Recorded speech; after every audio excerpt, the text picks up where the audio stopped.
Hello guys, ভিডিওটা হিন্দে শুরু করতেছি। দেখেন আমার পাশের বাড়ি কি সুন্দর টাইম ফুল হয়েছে, কি সুন্দর বাগান। আমার যে কি ভালো লাগে, আপনাকে আর কি করব। আজকে আমি কি কি করি না করি সেই আপনাকে দেখাই। কি রান্না করি না করি আর কি করবো। এই ভাত আমার হইয়া গেছে, আর এই কালো মাছের মাথার ডাল গরম করছি, আর এখন একটু আমি এই পটল ভেজে ভাজছি, আর এই নিম পাতা ভাজবো আলু দিয়া।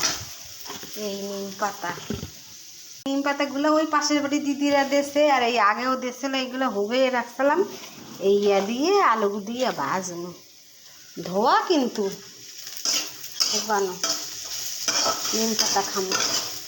তার কি দেখা নিম পাতা ভাজতেছি। ভিডিওটা ভালো লাগলে কমেন্ট শেয়ার লাইক করবেন। Tata bye bye. একটু ছোট মিনি ব্লগ দিলাম।